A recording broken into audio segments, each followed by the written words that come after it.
All right, let's dive into two of America's most infamous cold cases, the Black Dahlia and the Zodiac killer. Now, these two have always felt like totally separate nightmares, separated by decades, different cities, different methods. But what if? What if they weren't separate at all? At first glance, the whole idea seems pretty impossible. You're looking at a 22-year gap between crimes. Different cities, a completely different MO. The Black Dahlia case was this one-off, incredibly brutal murder with surgical precision. The Zodiac, on the other hand, was a serial killer who used guns and loved taunting the public with codes. So to even start to see a potential link, we have to look at each case on its own. So let's start back in 1947. Picture post-war Los Angeles, all glamour and shadows. Our victim is Elizabeth Short, a 22-year-old woman trying to make it as an actress. Her murder would go on to become the LAPD's most notorious cold case, a truly chilling symbol of Hollywood's dark side. Okay, so these are the last known moments of Elizabeth Short's life. On the evening of January 9th, she's at the famous Biltmore Hotel, hanging around the lobby making phone calls. She was clearly waiting for someone. Around 10 p.m., she walks out of the hotel and just vanishes into the night. For 6 days, nothing. She was just a missing person. And then on January 15th, everything changed. The discovery was just horrific. A woman is out walking with her young daughter, and she sees what she thinks is a mannequin that someone threw away. It was so pale and posed it didn't even look real. But it was Elizabeth Short. Now, two things from the crime scene are absolutely key. One, the body was posed, almost like it was being displayed. And two, there was no blood at the scene, not a drop, which meant she was killed somewhere else and then moved. And the killer's methods were this terrifying mix of pure rage and cold precision. The autopsy revealed she'd been tied up and tortured. Her face was grotesquely mutilated with what's known as a Glasgow smile. But here's the detail that really narrows things down. Her body was cut in half at the waist.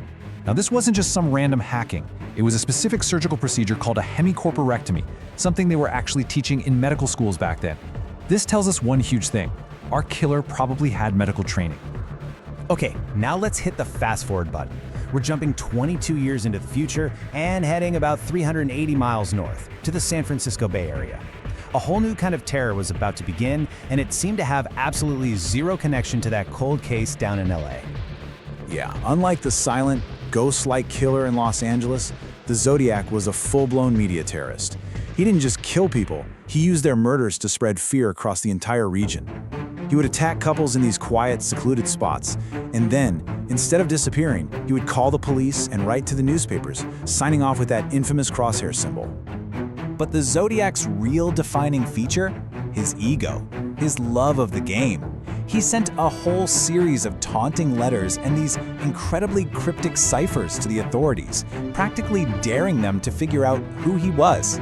And for more than 50 years, the identity of the Zodiac has stayed one of America's most frustrating and captivating mysteries. So two completely different killers, right? Well, what if the answer to both mysteries was hiding in plain sight the entire time, tucked away inside one of the Zodiac's own ciphers? A modern-day investigator thinks so, and his theory is what finally links these two cases together. So a cold case investigator named Alex Baber decides to take a crack at a Zodiac cipher from 1970 that had stumped everyone for half a century. He came at it with a totally new approach, and he believes he finally cracked the code that had baffled experts for decades. The cipher he focused on begins with that absolutely chilling phrase, "My name is," followed by 13 strange symbols. According to Baber's solution, those symbols spell out a name, Marvin Merrill. But Merrill turned out to be an alias. The man's real name was Marvin Margulis. And with that name, everything we thought we knew about two of America's biggest cold cases gets turned completely upside down. So who on earth was Marvin Margulis? And how could a name pulled from a 1970 cipher have any connection at all to a murder way back in 1947? Well, let's take a look at the evidence. This is where it gets really wild. Marvin Margulis wasn't some random guy. He was Elizabeth Short's ex-boyfriend. He was actually one of the original suspects in her murder, though they never charged him. And get this, at the time of the murder, he was a medical student at USC, which means he would have had the exact surgical skills needed to do what was done to her body. As investigator Alex Baber says, "You can tell by the wounds that were inflicted upon her, it was personal." This wasn't some random thrill kill, it was a crime of pure passion.